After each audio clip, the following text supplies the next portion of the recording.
नाजरीन, इस वक्त एक और बड़ी खबर कर्नाटक से। कर्नाटक असेंबली में एतमाद की तहरीक पर बहस इस वक्त जारी है। कुमारस्वामी ने असेंबली में कहा कि ओपोजिशन को हुकूमत बनाने की बहुत जल्दी है। येदियुरप्पा का बयान, कुमारस्वामी एतमाद का वोट नहीं कर पाएंगे हासिल। इस वक्त एक और अहम खबर, कर्नाटक असेंबली में एतमाद की तहरीक पर बहस जारी है।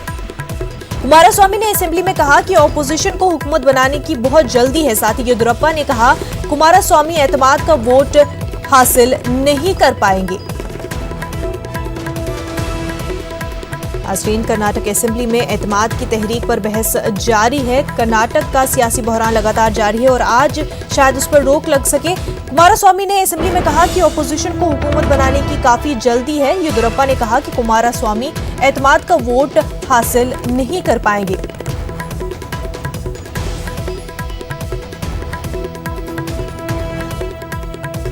हमारे साथ हमारे नुमाइंदे रऊफ इस वक्त जुड़ चुके हैं। रऊफ, क्या अपडेट मिल पा रहे हैं?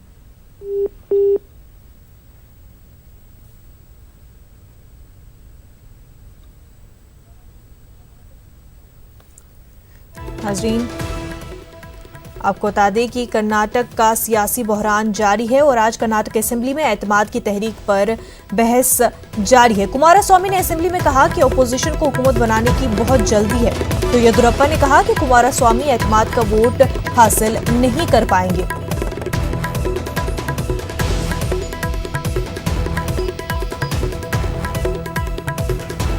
आपको बता दें कि कांग्रेस जेडीएस के 16 बाकी अरकान जिन्होंने इस्तीफा दिया था, उन पर फैसला आना अभी बाकी है। स्पीकर का उन पर फैसला करना अभी बाकी है। साथ ही उन पर किसी भी तरह का दबाव नहीं डाला जा सकता कि वो एतमाद की तहरीक में शिरकत करे या फिर वोट डाले। इसी को लेकर के कर्नाटक असेंबली में बहस जारी है। कुमारस्वामी का कहना है कि अपोजिशन को हुकूमत बनाने की काफी जल्दी है, लेकिन येदियुरप्पा का कहना है कि कुमारस्वामी एतमाद का वोट हासिल नहीं कर पाएंगे। अगर बागी अरकान का इस्तीफा स्पीकर कबूल कर लेते हैं तो कुमारस्वामी की हुकूमत माइनॉरिटी में आ जाएगी, यानी कि येदियुरप्पा बीजेपी की हुकूमत जो है वो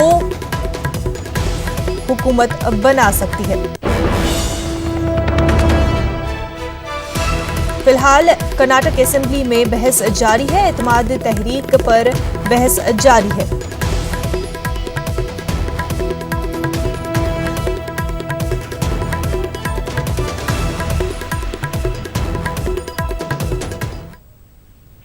हमारे नुमाइंदे रऊफ इस वक्त हमारे साथ जुड़ चुके हैं। रऊफ, आपसे जानना चाहेंगे, असेंबली में इस वक्त बहस जारी है, क्या कुछ अपडेट आपको मिल पा रहा है?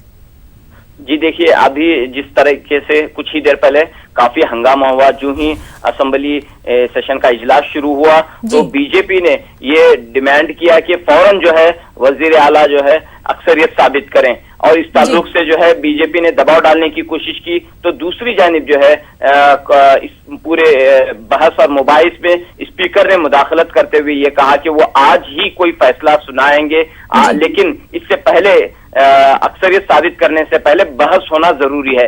तो यही वजह है कि उन्होंने, स्पीकर ने ये बात भी कही कि अवाम को पूरी हकीकत मालूम हो, इसलिए बहस का मौका दिया जाता है। तो इस लिहाज से स्पीकर के इस ऐलान के बाद जो है बीजेपी भी खामोश रही और अब जो है एक तफसीली गुफ्तगू का आगाज हो चुका है। साबिक वजीर आला सिद्धरामैया जो है एंटी डिफेक्शन लॉ पर गुफ्तगू कर रहे हैं कि किस तरह जो है ये लॉ बना, क्या वजह रही इसकी, किस तरह जो है पूरे इस ऐवान को चलाने के लिए किस तरह जो है किस हुकूमतों की हिफाजत के लिए, पार्टियों की हिफाजत के लिए इसके क्या फायदे हैं, क्या किस तरह इस कानून के मुताबिक जो है तमाम चीजें, पहलुओं पर तफसीली गुफ्तगू कर रहे हैं। तो दूसरी तरफ जो है बीजेपी इस इंतजार में है कि ये बहस कब खत्म होगी। जैसे ही बहस खत्म होगी, बीजेपी वजीर आला एचडी कुमारस्वामी को अक्सरियत साबित करना होगा, फ्लोर टेस्ट की इजाजत स्पीकर को देना होगा। तो इस लिहाज से अब देखेंगे, अगर हम बहुत ही दिलचस्प बात यह है कि जो अगर आंकड़े का आज के जो ताजा आंकड़े हैं उसका अगर हम जायजा लेंगे तो कुल जो है आज की, यानी कि बागी अरकान असेंबली गायब हैं, गैर हाजिर हैं। तो इस लिहाज से जो मैजिक फिगर है वो 105 का है। 105 जिस पार्टी के पास होंगे वो उस पार्टी को अक्सरियत मिलेगी। यहां पर हम देख रहे हैं कि बीजेपी के पास 107 बीजेपी की कुल तादाद 107 है, जी। जबकि कांग्रेस और जेडीएस की कुल तादाद 102 है। तो आंकड़ों से साफ जाहिर हो रहा है कि आज वजीर आला एचडी कुमारस्वामी की हुकूमत गिर रही है, कांग्रेस और जेडीएस की हुकूमत गिर रही है। जी रऊफ, और जिस तरह से खबर ये भी आ रही थी कि कांग्रेस के जो बागी लीडर है रामा लिंगा रेड्डी, उन्होंने जो है कहा था कि वो अपना रेजिग्नेशन विड्रॉ कर सकते हैं, उसके मुतालिक कोई जानकारी?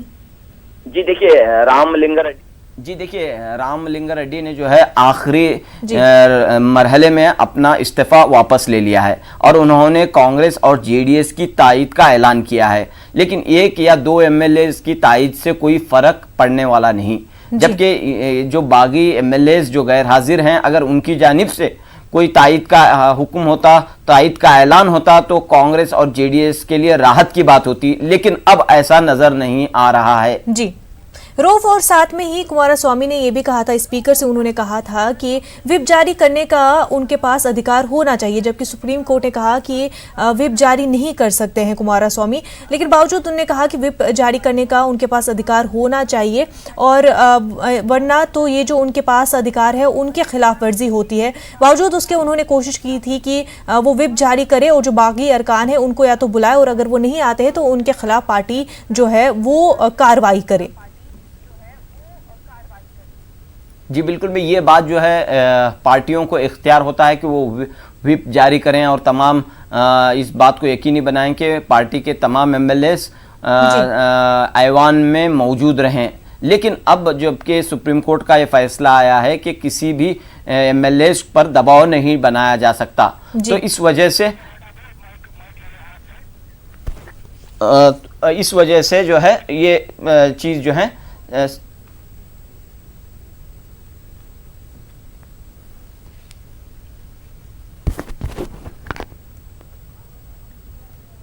जी रऊफ, आप तक हमारी आवाज पहुंच पा रही है?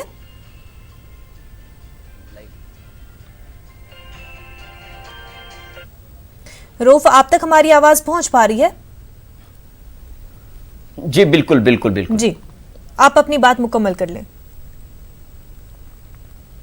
जी, जैसा कि अभी सवाल हुआ कि व्हिप के ताल्लुक से सुप्रीम कोर्ट ने के अहकाम के बाद सुप्रीम कोर्ट की हिदायत के मुताबिक आज का फ्लोर टेस्ट हो रहा है, तो इस लिहाज से इस बात पर स्पीकर ने भी हामी जाहिर की है, लेकिन जैसा कि बीजेपी ने मुतालिबा किया कि फौरन जो है फ्लोर टेस्ट कंडक्ट किया जाए, लेकिन स्पीकर ने कहा कि इस पूरे मामले पर पहले बहस की इजाजत होनी चाहिए। उन्होंने बहस की इजाजत दे दी, तो स्पीकर के इस हुक्म के बाद जो है इस वक्त जो है ऐवान में जो है तफसीली बहस हो रही है। साबिक वजीर आला सिद्धरामैया गुफ्तगू कर रहे हैं और मुख्तलिफ पहलुओं पर रोशनी डाल रहे हैं, तो इस वक्त जो है ऐवान में एक तरह से खामोशी है। जैसा कि हमने देखा कि जैसे ही ये इजलास शुरू हुआ तो काफी हंगामा हुआ और बीजेपी ने पुरजोर मुतालिबा किया कि फौरन जो है फ्लोर टेस्ट किया जाए, वजीर आला एचडी कुमारस्वामी अक्सरियत साबित करें। लेकिन जैसे ही स्पीकर ने इस पूरे मामले में मुदाखलत की,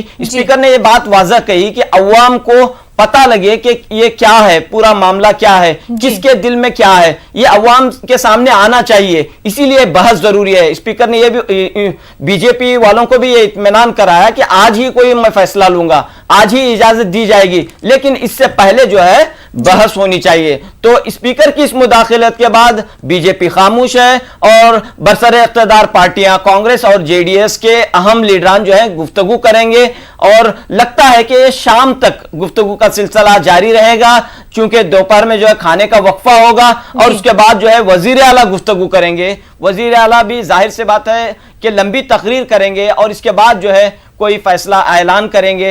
हो सकता है कि वजीर आला अपनी तकरीर के आखिर में इस्तीफे का ऐलान कर देंगे, क्योंकि जो हालात हम देख रहे हैं कि कांग्रेस और जेडीएस के पास इस वक्त अक्सरियत का जो मैजिक नंबर है वो नजर नहीं आ रहा है, मैजिक नंबर से भी कम उनकी तादाद है, जबकि बीजेपी के मैजिक नंबर से ज्यादा यानी कि 105 का जो आंकड़ा इस वक्त मुकर्रर किया गया है, बीजेपी के पास 107 एमएलए हैं और कांग्रेस और जेडीएस के पास 102 एमएलए हैं। तो इस लिहाज से आज ये फ्लोर टेस्ट इस बात का जामिन होगा कि आज जो है कांग्रेस और जेडीएस की हुकूमत जो तकरीबन 13 महीने से यहां पर जारी थी, आज जी। उसका खात्मा हो सकता है। अगर ये फ्लोर टेस्ट आज शाम मुकम्मल हो जाएगा, इसकी कार्रवाई मुकम्मल हो जाएगी, तो देखना ये होगा कि दोपहर के बाद क्या हालात बनते हैं। अभी भी जो है वजीर आला साबिक वजीर आला सिद्धरामैया की गुफ्तगू जारी है। वो सिद्धरामैया अपने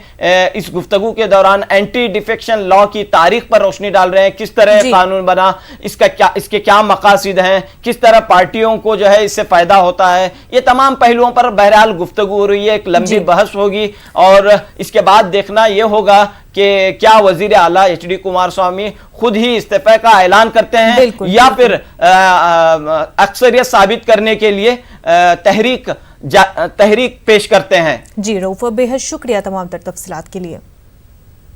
नाज़रीन, इस वक्त एक और बड़ी खबर भुवनेश्वर से